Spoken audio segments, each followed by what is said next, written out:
Kalau gue punya laporan, gue bakal kerjainnya itu sebelum nongkrong ataupun pas nongkrongnya. Malam minggu di Warkop. Warga KMK beropini.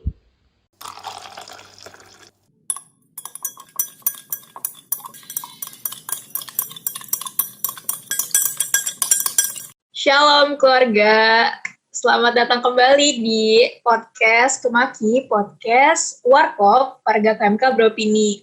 Nah di podcast kali ini bakal ditemenin sama gue nih beberapa menit ke depan, Valen, dan tentunya nggak hanya gue aja, tapi ada 4 kakak-kakak yang akan menemani gue, 2 cewek cantik dan juga 2 cowok-cowok yang keren. Oke, langsung aja ya. Yang pertama ada Kak Riri. Halo Kak Riri. Hai. Ada juga Kak Madeline. Halo Kak. Ada Kak Kean. Halo. Halo Kak Kean. Ya, Dan halo. juga ada Kak Harjo. Halo Kak. Halo. Oke, udah lengkap banget nih ya. Oke, sekarang kita langsung aja sih bahas mengenai kuliah online sama kuliah offline. Ini kan udah di bulan September, kita udah ngerasain kuliah online dari Maret. Menurut kakak semua nih, apa sih perbedaan yang kerasa banget di kuliah online sama kuliah offline? Mungkin dari siapa dulu? Dari Kak Riri ya? Coba Kak Riri. Perbedaannya apa ya? Kerasanya karena tugas sih paling kerasa. Apalagi semester lalu itu gila-gilaan banget tugasnya. Jadi kayak yang seharusnya gue bisa ngerjain di lab, jadinya ngerjain di rumah dan fasilitasnya itu kurang memadai gitu sih. Iya, itu sebenarnya kekurangan online, apalagi buat anak-anak yang nge-lab, ngelaprak gitu kan. Coba dari Kak Madeline gimana kalau Kak Madeline? Perbedaannya. Itu kalau dari Riri mungkin kekurangannya ya. Kalau dari gue ada kelebihannya juga. Jadi lebih dikit jalan ke kampusnya kan. Karena cuma di rumah-rumah doang. Padahal biasanya di kamar juga kan. Terus sama akses buat dapat makanannya jadi lebih gampang kan. Biasanya kita mesti jalan dulu ke bara atau enggak GoFood sendiri. Sekarang udah bareng orang tua jadi lebih gampang. Itu sih paling. Oke, mantap banget Kak Madeline. Kalau dari Kak Ken, gimana Kak Ken? Kalau aku setuju banget sama kami deh. Banyak buat kelebihannya, kayak aku kan ilkom ya, jadi lebih santai, nggak pernah ke lab gitu. Jadi biasanya bangun setengah jam sebelum kuliah mulai, sekarang bangunnya pas kuliahnya udah mulai. Santai jadinya. Jadi santai ya Kak. Kalau Kak Harjo, gimana nih Kak Harjo? Kalau gue sih yang paling ngerasa gimana ya? Kan semester 5 tuh kalau di departemen gue tuh kayak semester meratanya gitu. Cuman jadi lebih santai gitu loh karena online. Kan tugasnya juga online, semuanya juga online gitu. Terus tapi yang gak enaknya itu banyak matkul yang seru gitu loh. Yang harusnya kita ke lab, terus kita bedah-bedah tanaman gitu. Cuman gara-gara online ini jadi kayak gak kerasa gitu loh. Sayang banget gitu. Harusnya ini jadi semester yang terseru juga semester yang terneraka juga sih. Gitu sih kalau gue. Oke, jadi sebenarnya ada positif dan negatifnya ya kalau buat kuliah online sendiri gitu. Tapi mudah-mudahan aja secepat mungkin kita bisa kuliah offline kalau pandeminya udah berakhir. Amin. Dan dari kuliah online sama kuliah offline nih, tadi kan udah dijelasin plus minusnya. Kira-kira asikan atau seruan mana sih Kak? Offline atau terus alasannya kenapa sih kira-kira? Dari Kak Harjo gimana? Kalau gue sih ya jujur aja ya karena departemen gue tuh praktikumnya tuh emang harus di lapang gitu kan. Ya pasti lebih seru offline sih. Cuman kayak online pun juga sebenarnya seru-seru aja karena kebanyakan gabutnya gitu loh. Bagus gitu. Kok kebanyakan gabut ya? Kalau Kak Madeline? Kalau dari gue sih lebih suka online sebenarnya, walaupun banyak benefitnya juga si offline ini kan. Kebalik, malah gue lebih suka offline. Karena sama kayak Arjo, departemen gue tuh banyak praktikum lapang, kayak kunjungan-kunjungan gitu, jadi ke stop malah dana yang udah disiapin jadi nggak kepake gitu kan, jadi kayak sayang sebenarnya. Terus kalau online jadi kehambat juga mau diskusi langsungnya. Kalau via Zoom atau via Google Meet tuh kadang-kadang juga kehambat gitu sih. Jadi lebih okean kalau offline sih. Kalau offline. Sebenarnya aku penasaran sih Kak Madeline, kan kakak kan nge-lab ya, kan aku enggak ya. Itu gimana sih, maksudnya perbedaannya gimana online dan offline? Nge-labnya tuh gimana, nge-lab online? Beda banget. Jadi kayak cuman di videoin doang sama dosennya dari lab. Terus ada beberapa yang nggak bisa kan, kayak harus misalnya aku ke ilmu tanah kan, harus lihat tanahnya langsung. Jadi nanti itu digabungin semua di akhir kalau kita udah masuk. Jadi sebelum kita masuk semester baru nanti, misalnya 2021 nih, puji Tuhan kita masuk. Jadi kita di awal itu kayak ngebutin semua praktikum yang belum kita dapet, jadinya memang ditahan banget gitu. Gitu sih. Berarti sebenarnya sama nggak sih kayak Karidi juga? Hambatannya juga salah satunya itu nggak sih? Kalau yang lainnya gimana Karidi?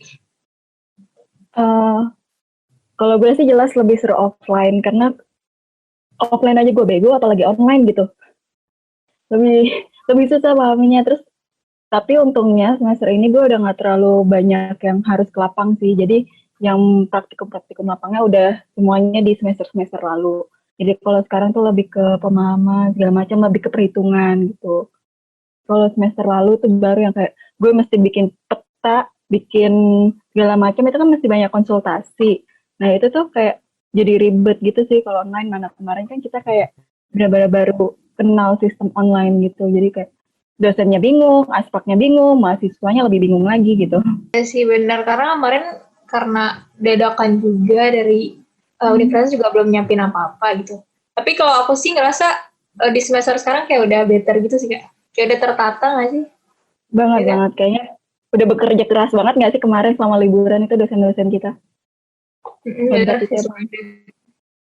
Kalau kalian gimana kalian? Seruan mana?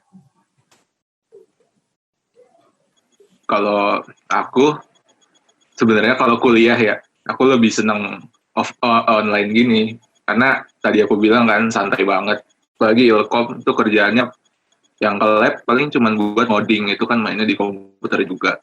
Tapi yang nggak enak gitu dari online kita nggak bisa nongkrong. Itu yang tidak bisa mengalahkan kuliah offline. Nggak ada yang bisa mengalahkan nongkrong setelah kita capek-capek seharian kuliah dari jam 8 sampai jam 6 pun. Habis itu nongkrong ke warkop. Itu sih lebih milihnya offline sebenarnya.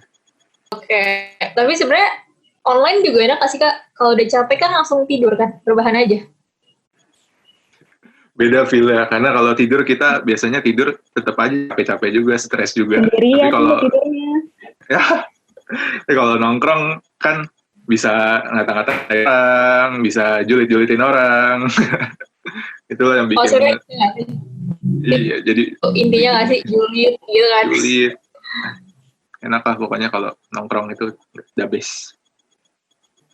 Oke, mantap banget.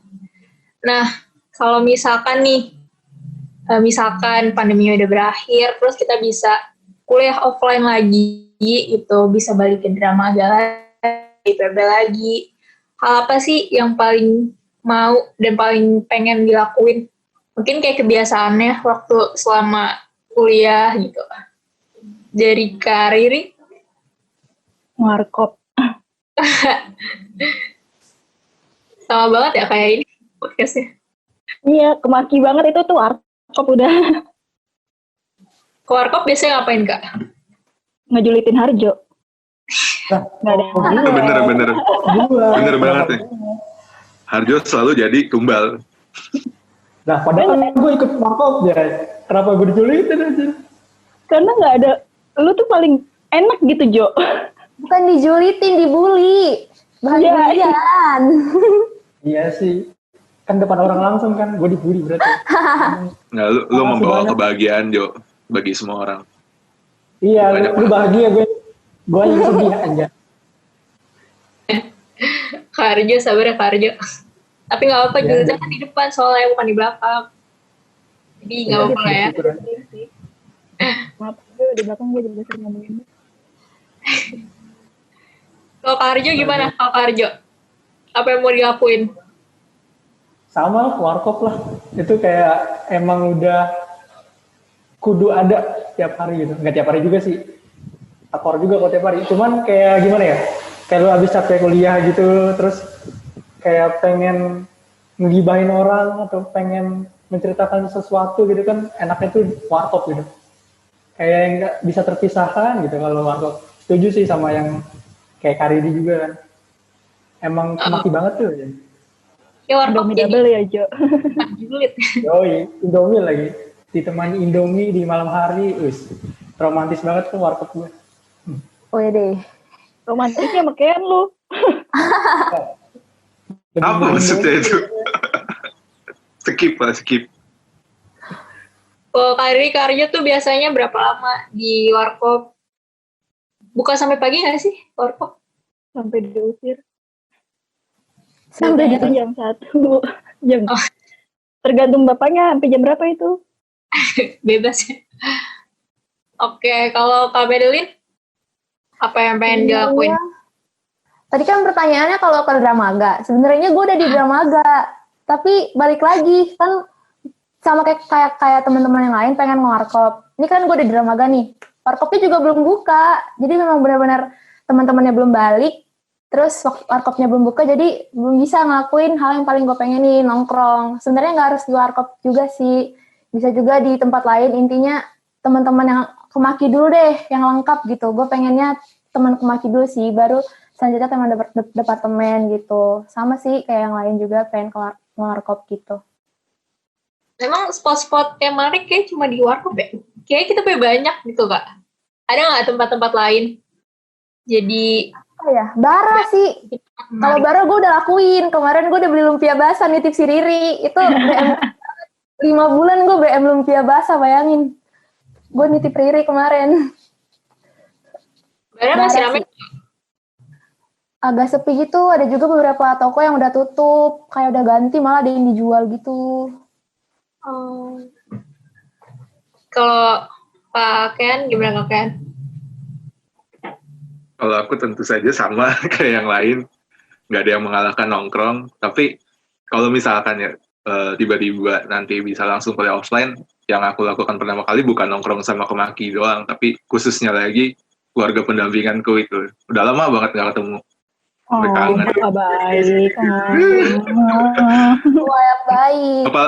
Apalagi sekarang kan udah punya keluarga baru lagi nih. Kita belum pernah ketemu, kita baru ketemunya lewat Jimit.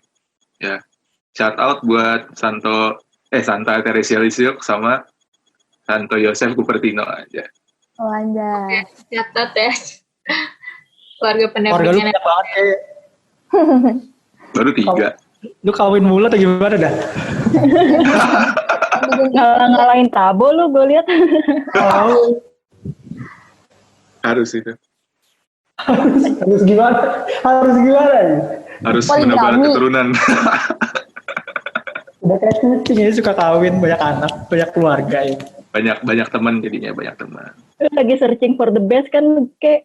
Ah, Iya. gimana?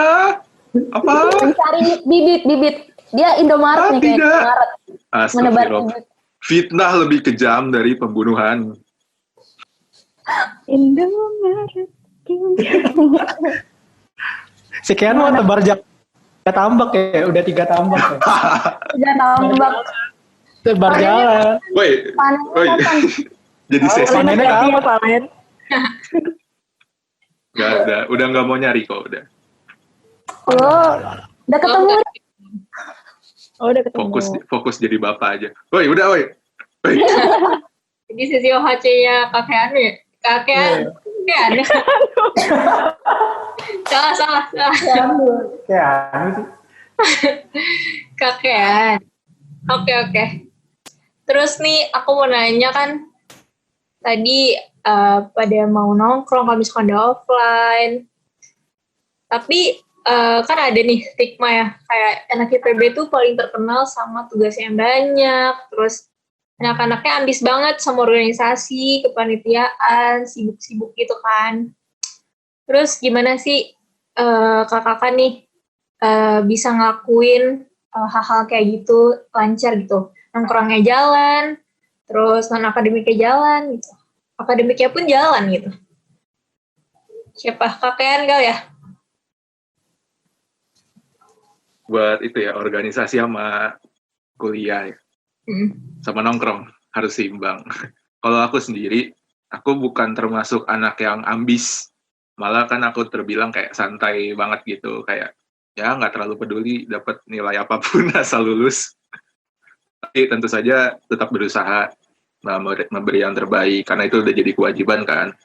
Terus kalau buat organisasi, aku kan cuman ada sekarang di Kemaki dan di pendamping. Nah, sebenarnya kalau buat aku di organisasi dua itu nggak berasa kayak organisasi loh, kayak benar-benar berasa kayak keluarga. Jadi nggak ada beban di pikiranku gitu buat organisasi tersebut. Nah, buat nyimbanginnya sama nongkrong, itu juga masuknya ke gimana kita mengenal diri kita bisa sanggup apa enggak. Misalkan lagi ada deadline, tugas, tapi diajakin nongkrong. Kalau aku biasanya, aku selalu ngegas buat nongkrong. Apapun deadline-nya gitu, mau deadline-nya jam 11, jam 9 diajak nongkrong, yuk gas. Karena emang asik aja nongkrong, jadi nggak beban gitu. Oke, jadi nggak beban ya kalau nongkrong. Oke, nongkrong harus jalan gitu kan ya. Kalau Kak Madeline, gimana Kak Madeline? Kalau aku sih saat ini masih lumayan ada 2 ya, ke organisasi, ke Maki sama himpunanku HMIT. Terus pendidikan juga jalan kan. Kalau nongkrong itu tetap aku jadiin sebagai rutinitas, tapi nggak mungkin nggak setiap hari juga. Jadi itu gimana ya, nongkrong tuh aku ibaratkan kayak hadiah gitu. Misalnya aku 1 hari full kuliah, sorenya rapat sampai malam, malamnya tidur. Besok itu harus ada reward gitu loh, kayak gue pengen nongkrong, ini hadiah gue udah capek dari kemarin-kemarin, atau enggak ini tempat gue nyari hiburan gitu. Jadi ada imbalannya dari semua yang gue lakuin 1 harian atau sebelumnya gitu loh. Gitu sih. Jadi sebenarnya nongkrongnya berfaedah juga gitu kan? Iya, ngelepas penat gitu. Oke, kalau Kak Riri gimana Kak Riri?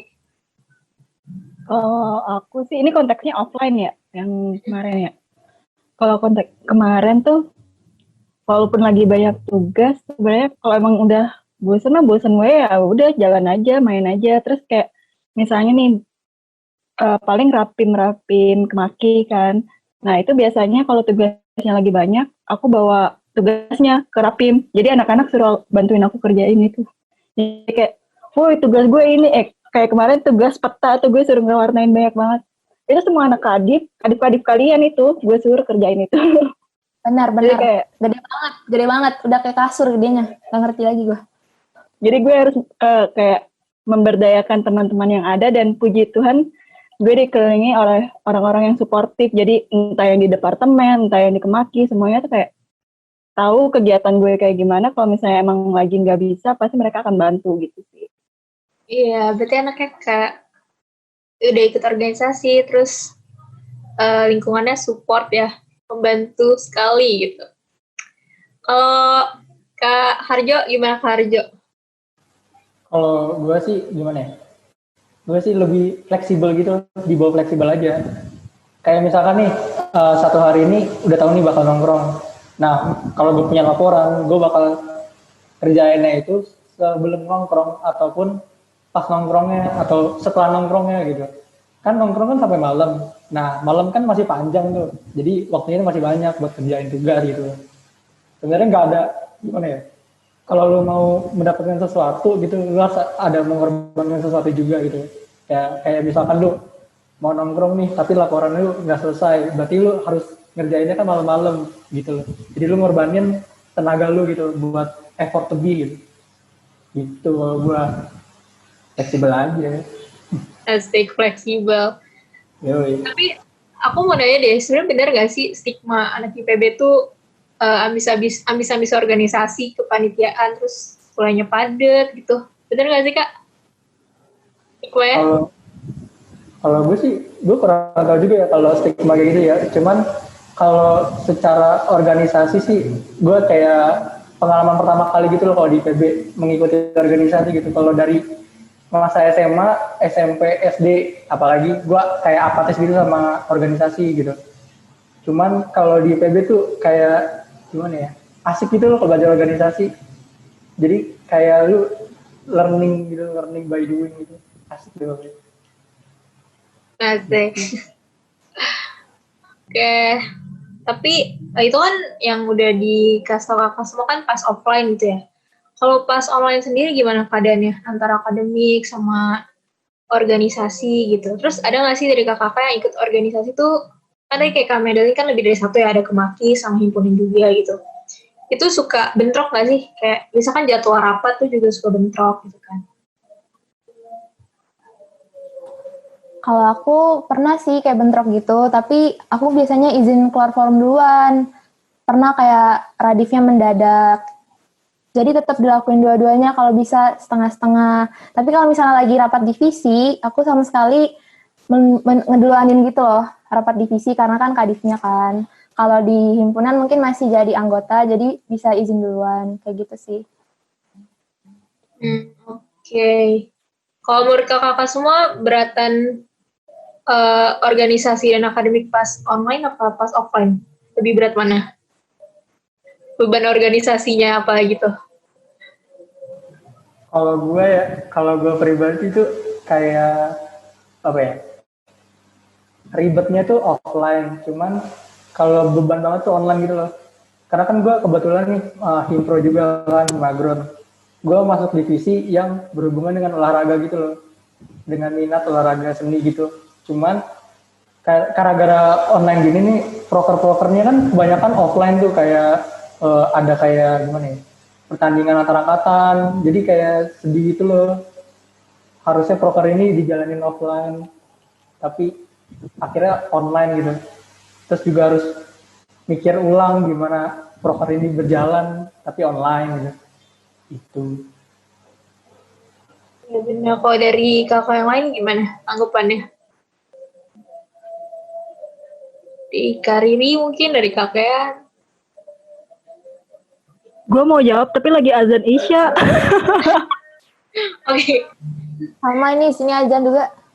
Aku juga sih sebenarnya nih. Lah kok gue ada? Nanti diedit ya nih bagian ini nih. Kita isoma dulu. Kayak kok ini itu kan pas offline ya, terus pas online organisasinya gimana gitu? Oh. Kalau sama sih kayak si Mei, tadi kan Mei bilang kayak karena dia jadi kadif orsen juga kayak ngedahuluin dulu kan kalau misalnya lagi bentrok gitu. Nah, kebetulan juga gue megang kepanitiaan gitu dan megang di Kemaki juga kan, tapi sebisa mungkin gue megang yang di Kemaki dulu. Jadi kayak gue ngatur-ngatur jadwal gitu sih, karena kedua-duanya gue kadipnya, jadi kayak lebih gampang untuk nyesuaiin sih. Terus kayak sambil ngukur-ngukur sih di mana urgensinya, siapa yang proker mana yang perlu lebih diduluin, mana yang lebih penting gitu sih, mana yang lebih dekat juga gitu. Tapi dari beberapa event atau kegiatan,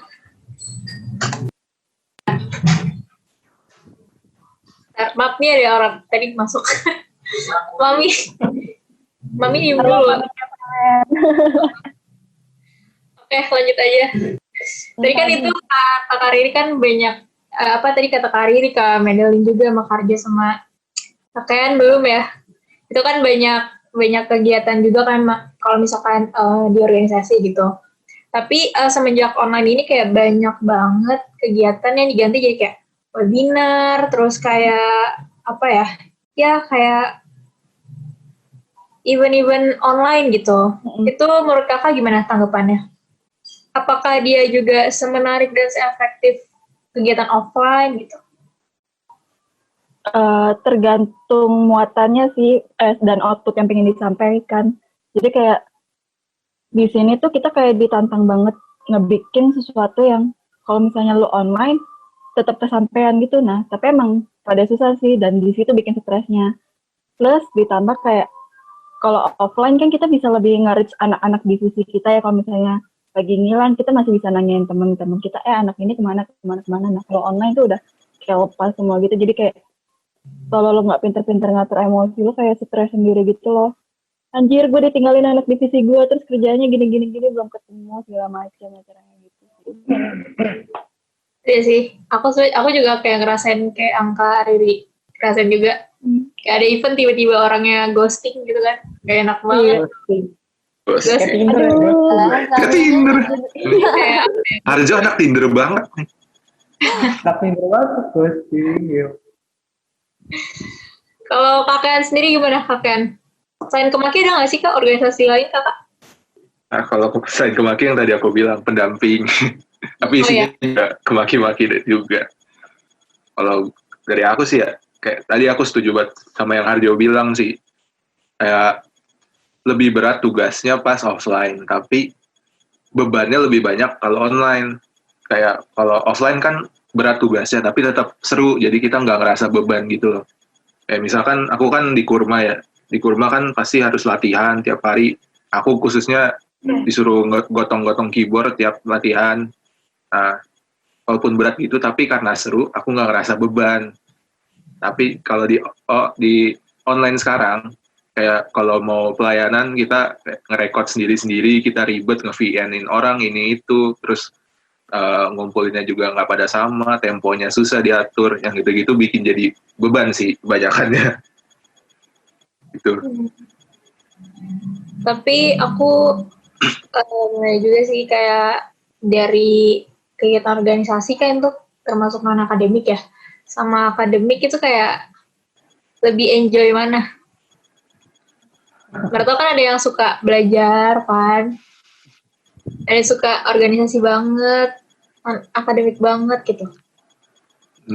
Kalau aku sendiri ya, kebetulan sebenarnya aku nggak suka dua-duanya. Kayak akademik juga nggak suka nih. Kayak nggak niat aja, bukan nggak niat sih, kayak biasa-biasa aja. Tapi kalau organisasi juga nggak suka dari dulu. Sama kayak Harjo juga tuh, apatis kan, nggak pernah ikut organisasi dari SD sampai SMA. Tiba-tiba di Kemaki, kok nyaman gitu. Terus jadinya nggak ngerasa kayak organisasi, tapi kayak keluarga tadi. Makanya nggak lebih enak organisasi di sini alias Kemaki. Sayang. Pencitraan. Tahu aja. Kalau Lurah, Kenapa Skip. kakak kok nyaman sama Kemaki? Kenapa? Ada siapa? Ada siapa? Gimana? Apa? Kok ditanya ini siapa? Kan pada tahu kan. Enggak. Kenapa? Emang dari dulu udah nyaman. Itu Kayak- sih biasanya jawaban calon lurah sih. Emang gimana? Enggak, sebenarnya background-nya kan kayak aku bilang tadi, aku tuh dari SMA nggak pernah ikut organisasi. Tiba-tiba nyampe di IPB disuruh jadi ketua SCD. Itu kan kaget banget ya, kayak aku nggak pernah ngurusin organisasi apa-apa, tiba-tiba disuruh jadi ketua. Terus itulah yang bikin aku nyaman di Kemaki, karena ternyata teman-temanku yang di sekeliling gue itu ngebantu banget gitu, kayak walaupun aku kerjanya nggak becus, tapi mereka nggak pernah ngeninggalin gitu. Makanya itu yang bikin gue nyaman. Asik. Tapi tadi kan udah offline seputar kegiatan organisasi yang lain. Kalau buat di Kemaki sendiri nih gimana kakak? Buat offline nanti kira-kira apa sih yang mau dilakuin bareng Kemaki, bareng teman-teman Kemaki gitu? Ini siapa dulu yang mau jawab? Yang pengen dilakuin biasanya kan setiap tahun kita ada makrab. Ini nih, nggak ada nih makrab nih. Harusnya kita makrab. Ya, kangen banget. Dari siapa nih? Kak Kean, apakah Harjo, apakah Madeline? Siapa yang mau? Kalau gue sih sama kayak Kariri, makrab. Kan selain mempererat kan juga ada keluarga baru nih 57 nih. Gitu. Kan jadi pengen kenal gitu sama 57 sama adik-adiknya. Tapi kan terbatas karena online gitu. Jadinya ya harus merubah caranya adaptasi jadi online juga. Gitu. Mau Oh, yang di highlight nih kayak mau kenal anak 57-nya ya Kak Harjo ya? hari Ya bibit. kenal doang, enggak dari ngerti bibit. Jo, ngerti kok. Oh jelas, sebelum 57 pada tahu dia seperti apa. Yoi. Setengah jadi dong. 57 kok gak tau deh Kak, pas nonton Gue podcast. lagi personal branding gue di sini. Ntar kita bikin itu ya Prakis ya, personal branding gitu ya. Oh iya, asik sih, asik. Kalau Kak Medelin gimana? Kak Medelin? Kalau gue tuh sebenarnya ada PR yang bener-bener harus dilakuin waktu nanti offline. Jadi dari kemarin ada yang banyak nanya, kapan hiking kayak gitu, kayak ditagihin mulu gitu loh, bahkan sampai alumni. Jadi rencananya kalau misalnya nanti memang masuk online, bakal sama Orson, bakal buat hiking. Dan ditunggu aja lah, semoga bisa hiking bareng ke Maki lagi. Karena seru banget guys. Apalagi kita masih kuliah, mending satu kali aja gitu. Ditunggu aja. Terakhir hiking kemana Kak? Hiking rencananya, nanti spoiler. Oke, sebelumnya pernah kemana aja? Oh, kemana aja? Kalau aku baru bareng ke Maki doang. Sekali sama memang proker Orson ke Gunung Gede. Satu kali gitu ke Gunung Papandayan, tapi bukan kayak hiking ya. Kayak jalan-jalan ceria gitu. Soalnya gunungnya pendek. Japas. Iya, kayak Gunung Japan. pendek apa bukit? Bukit. Gak tahu Gunung Papandayan. Apa sih? Di Kakean. Kalau aku ada 2 sebenarnya proker yang benar-benar aku tunggu. Yang pertama itu sama kayak tadi Arjo ya, Makrab itu emang nomor 1 lah, paling ditunggu. Wih, Ya, makrab. paling mantep deh. Dan yang kedua hoki, khususnya basket ya. Ini yang bikin Kame ini. Hoki ada apa aja sih Kak? Hoki isinya apa aja? Hoki itu panjangnya hari olahraga ke Maki. Sebenarnya nggak olahraga doang, ada games-games kecil-kecilnya, ada lomba basket, lomba futsal, terus ada juga lomba voli. Lomba kecil-kecilnya ada main capsal, lomba masak kalau kemarin, ada lomba main apa sih, Uno Stako gitu deh, seru. Boleh deh, kegiatan ke Maki yang paling menarik apa? Selain tadi makrab. Yang paling seru. Apa ya? Semua seru. Kalau menurut gue semuanya seru. Tapi nanti kalau gue jawab CYL, nanti takutnya karena divisi gue sendiri gitu kan. Gak apa-apa, promosi.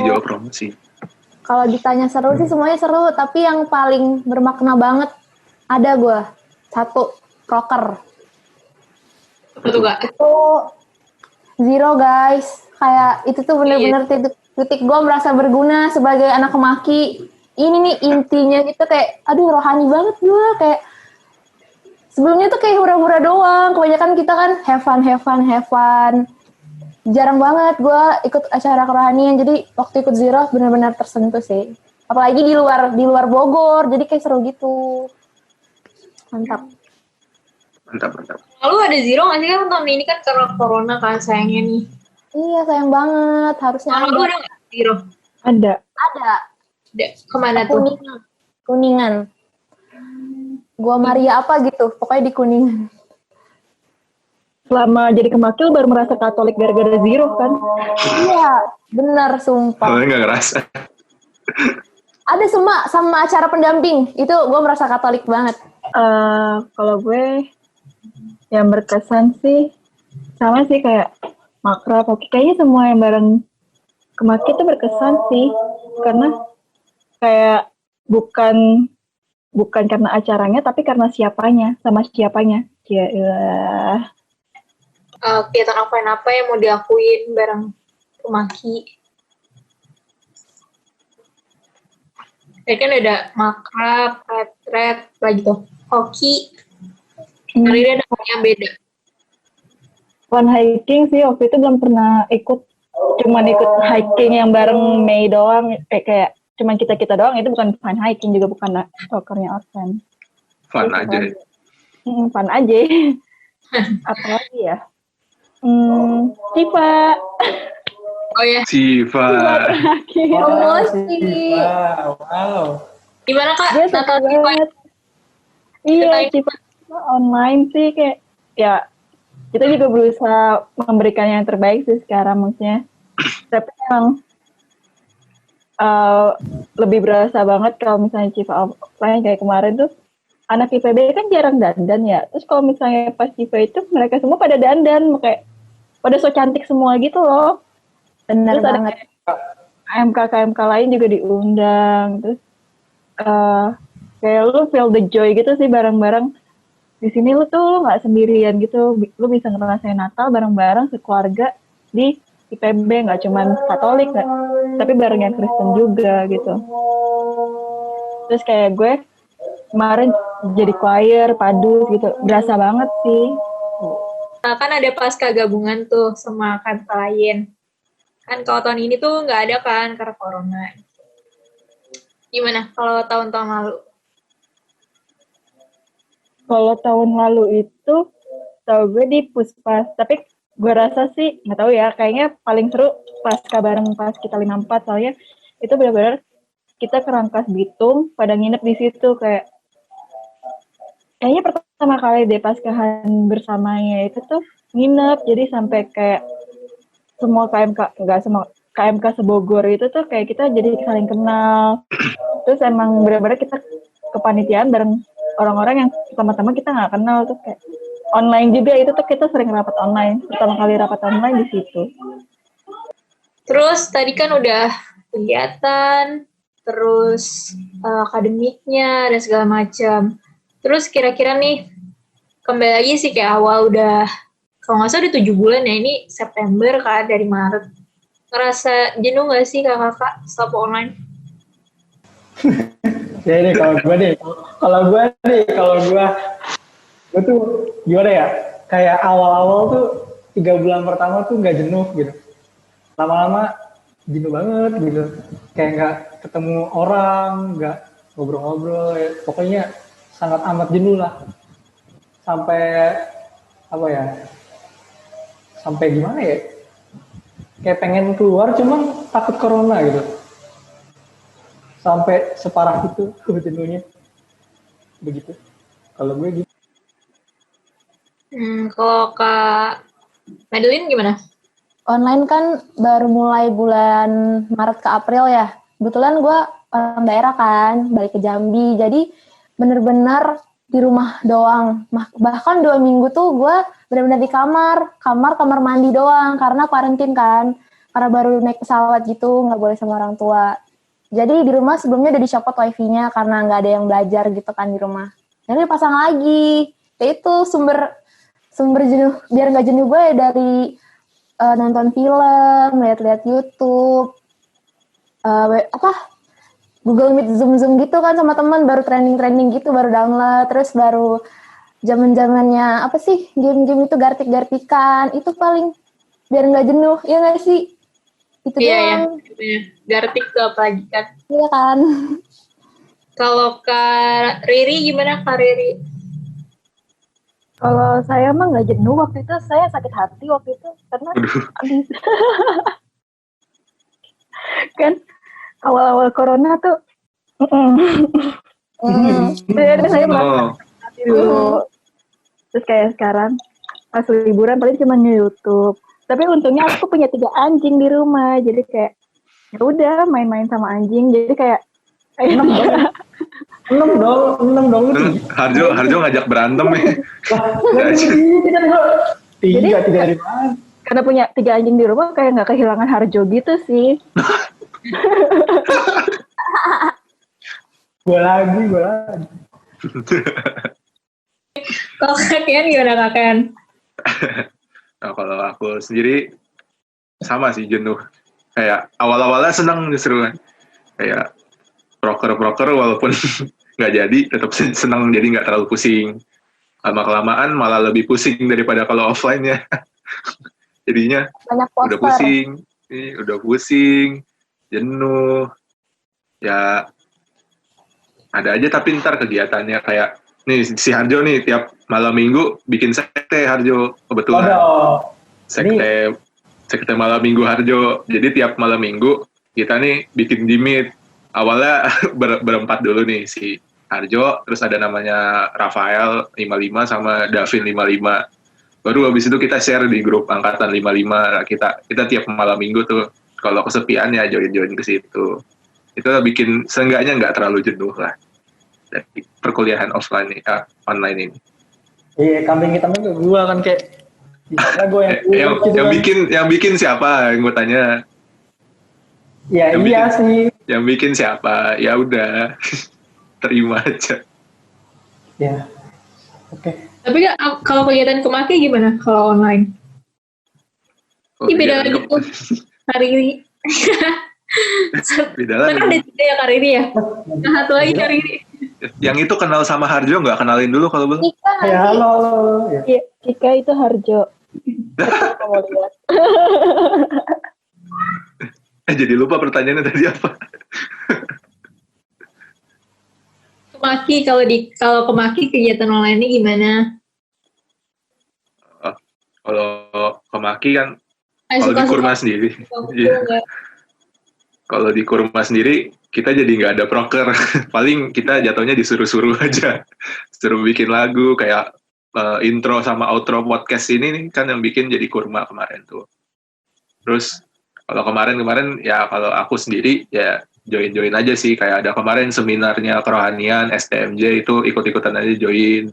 Terus, ya pokoknya kalau ada acara, aku usahain join aja gitu. Kayak biar menghilangkan kejenuhan juga. Kalau Jenuhan apa kesepian kayak? aduh. Beda tipis. tenang kapean. Ada anak 57 kok nanti.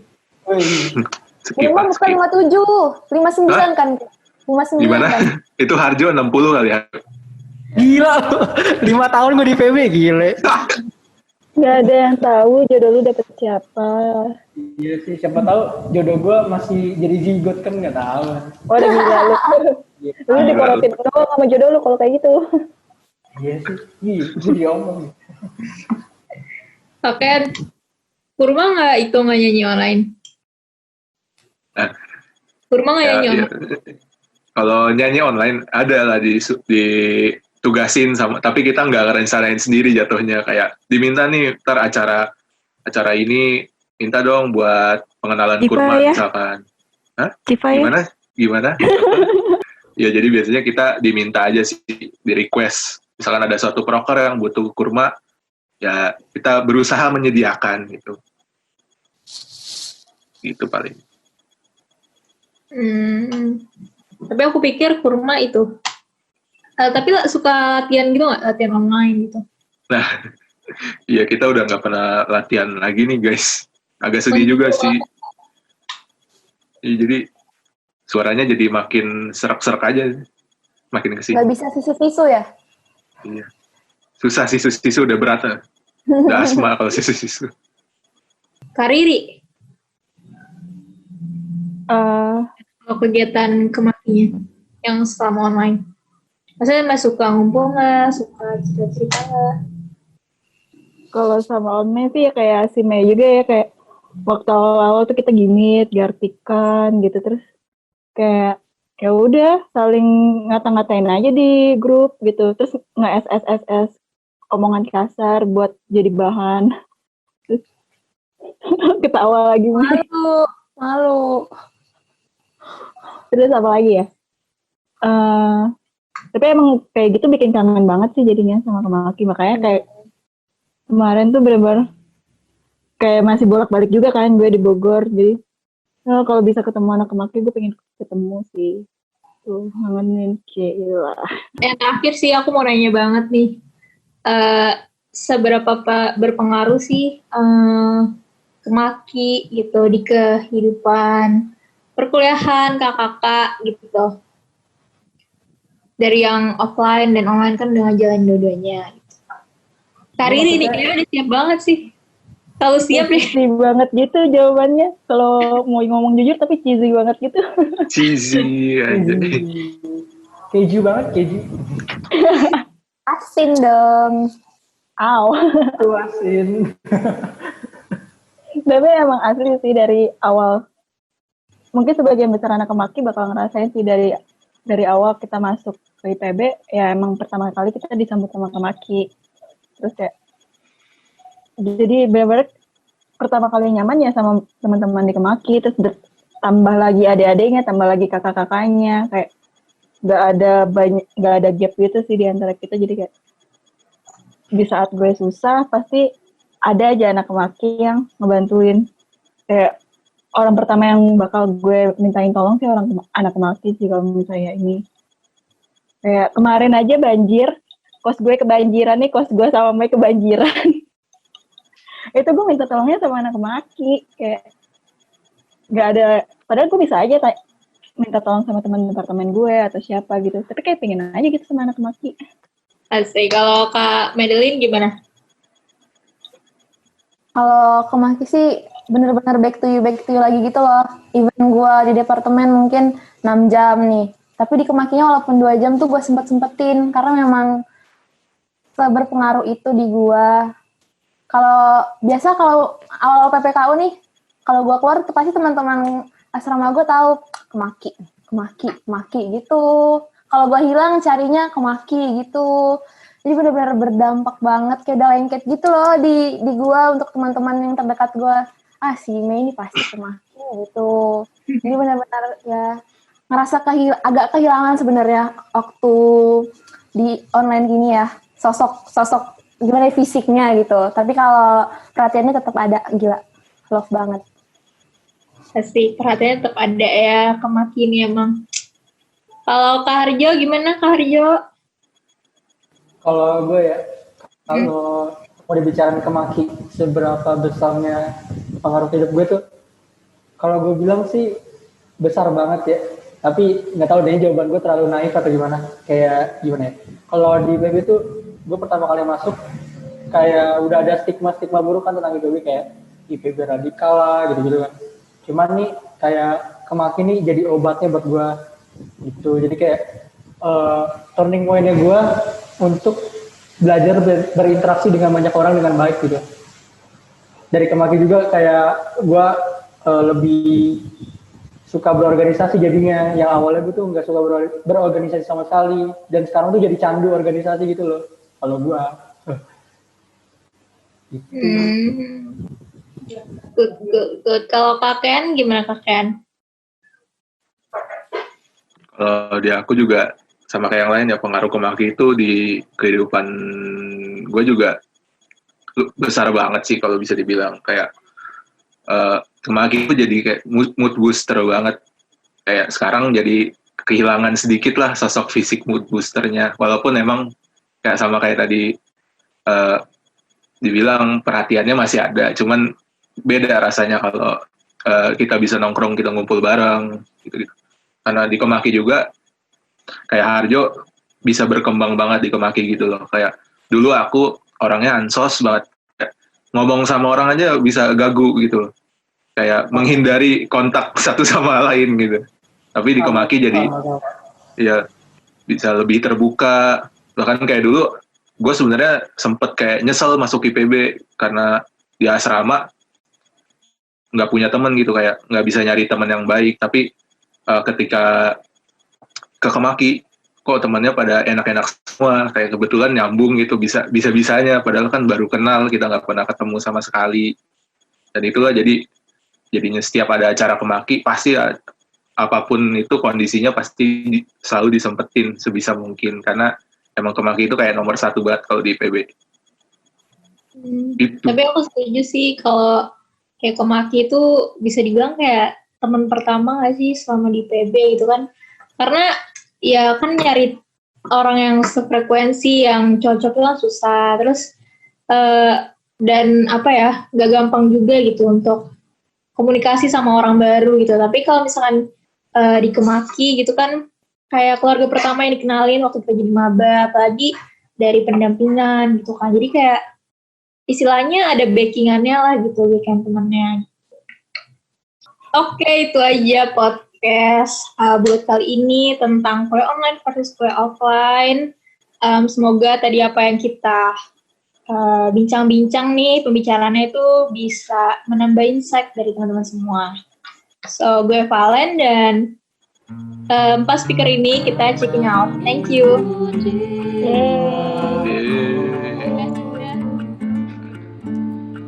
Tempat